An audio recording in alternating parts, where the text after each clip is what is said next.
வாழ்க வளமுடன். நான் ஸ்ரீனிவாசன் கண்ணதாசன் வீட்டு கைமத்துக்கு நான் உங்களை அன்போடு வரவேற்கிறேன். இன்றைக்கி நம்ம பார்க்க போகிறது மீன் மேக்கரும் காளானும் போட்டு ஒரு குழம்புங்க. தேங்காய் வேண்டாம் அதுக்கு.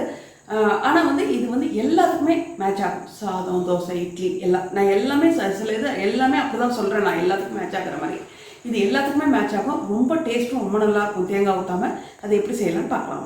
இப்போ நம்ம பண்ண போகிற கிரேவிக்கு சோம்பு, சீரகம், மிளகு, ஒரு பட்டை, அப்புறம் அன்னாசிப்பூ இதுதாங்க.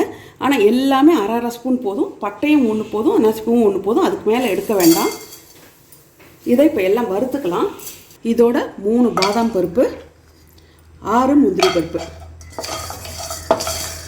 இது வறுபடாது. உங்களுக்கு பாதாம் பருப்பு, முந்திரி பருப்பு கலர் மாறாது. ஆனால் சூடு நல்லா இருக்கும். அதனால் பவுடர் பண்ணும்போது உங்களுக்கு நல்லா பவுடர் ஆகும். இது லைட்டாக வாசனை வரும்போது இதில் கொஞ்சம் கருவேப்பிலை வச்சு கொஞ்சம் வறுத்திங்கன்னா தான் நல்லாயிருக்கும். பெருசாக வச்சிடாதீங்க. இதில் மல்லித்தூள் நல்லா பெரிய ஸ்பூன், ஒரு டேபிள் ஸ்பூன் போடுறேங்க. ஏன்னா இது நீங்கள் மல்லி இருந்தால் கூட போட்டுக்கலாம். வரமல்லி இருந்தாலும் போட்டுக்கலாம். தூள் வேண்டான்னா வரமல்லி கூட நீங்கள் போட்டுக்கலாம். இதில் மிளகாத்தூள் 1.5 ஸ்பூன். அவ்வளோதான். இது லைட்டாக சின்னதில் வச்சிங்கன்னா லைட்டாக வாசனை வரும். அப்போ நீங்கள் ஆஃப் பண்ணிடலாம். பெருசாக வச்சிங்கன்னா அந்த பவுடர்லாம் கருகி போயிடும் உங்களுக்கு. அவ்வளோதான். இப்போ ஆஃப் பண்ணிடலாங்க. இதை ஆற வச்சு இப்போ நம்ம பவுடர் பண்ணிக்கலாம். இதை இப்போ இஞ்சி பூண்டு பொடியாக வெட்டி வச்சுருக்கேன். வெறும் எண்ணெய் தான் ஊற்றிருக்கேன், வேறு எதுவும் தாளிக்கலை.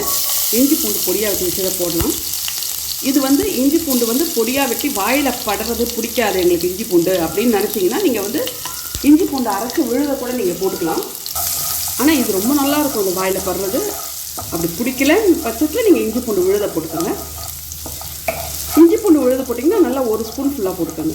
ஒரு கொஞ்சம் வதங்கினோன்னே கொஞ்சம் ரெட் கலராக மாறிடும். அதுக்கப்புறம் வெங்காயம், பெரிய வெங்காயம் ஒரு 2 வெங்காயம் பொடியாக கட் பண்ணி வச்சுக்கிறத போட்டுக்கிறேன்.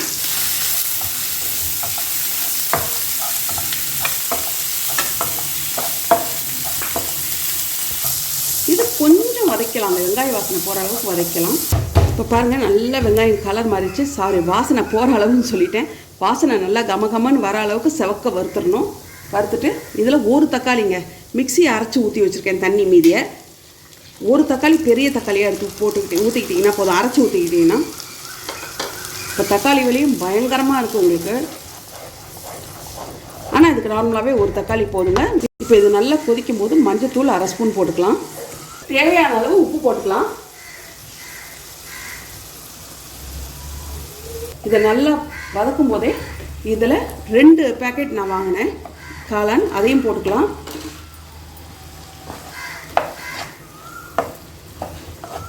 இப்போ காளான் கொஞ்சம் வேகட்டும். வெந்து கொஞ்சம் தண்ணி விடும். அது வரைக்கும் நம்ம வதக்கலாம். அதை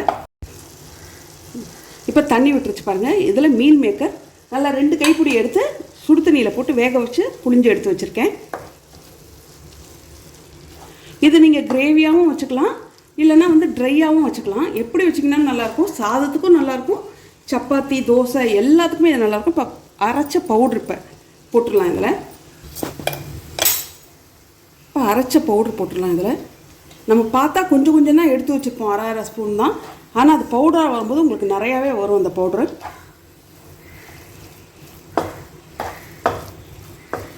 இப்படி நீங்கள் ட்ரையாகவும் எடுத்து வச்சுக்கலாங்க. நல்லா கொஞ்சம் சுருளை பண்ணிவிட்டு ட்ரையாகவும் எடுத்து வச்சுக்கலாம். இல்லைன்னா கொஞ்சம் கிரேவியாக பண்ணிக்கலாம். கிரேவியாக தான் நான் இப்போ பண்ண போகிறேன். கொஞ்சம் இப்போ மிக்சியை கழுவியே ஊற்றுறேன் தண்ணி இதில்.